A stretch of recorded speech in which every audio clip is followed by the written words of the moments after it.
Sirach, Chapter 12. बरें आदारूंक कायदे.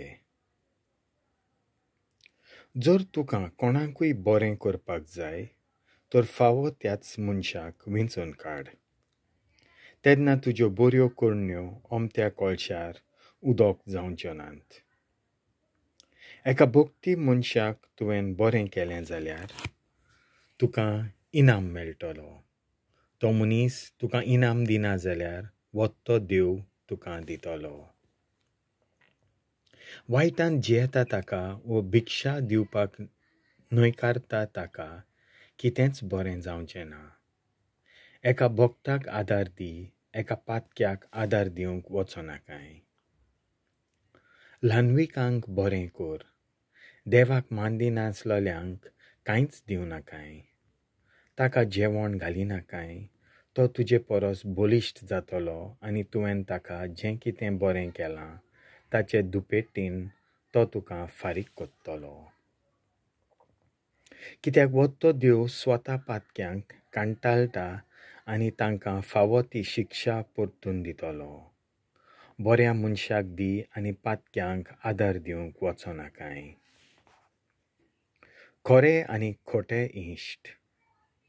तुका बरें येस मेळटा त्या वेळार तुजो खरो इश्ट कोण तो सदांच वळखूंक जायना.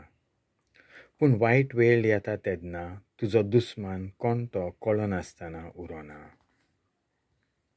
कोणाचेंय बरें जाता तेन्ना ताचे दुस्मान दुखी जातात आनी ताचेर वायट वेळ येता तेन्ना ताचे इश्ट लेगीत ताका पयस जातात.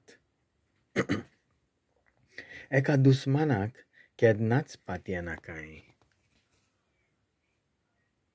काश्याचे कोलंबी भाशेन ताचें खोटेपण पाड घालता. तो ल्हानविकायेन वागोन आनी आपली मान बागोवन दोत्तोरेक घोंसतोन चल्ल्यार लेगीत तुमच्या मोदें अंतर दवर आनी ताच्या पासून चतूर राव. एक आस्सो घांसून नितळ केल्यार ताचो चकमक तगोना म्हणून तुका समजतलें. तुका तुजे कुशीक उबो दवरिनाकाय, ताका तुजे कुशीक उबो दवरिनाकाय. दवरशी जाल्यार तो तुका धुकलून तुजो जागो घेतलो. तुज्या उजव्यान ताका बसयनाकाय, तो तुजो मानाचो जागो मेळूंक वावुरतलो. तेन्ना तुका म्हज्या उतरांचो उगडास येतलो आनी तुका पश्चाताप जातलो.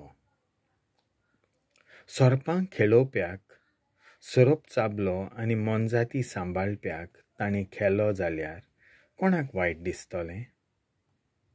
पातक्यांच्या बरोबर तूं भोंवलोय जाल्यार तांच्या पातकांनी तूं भागेली जाताय.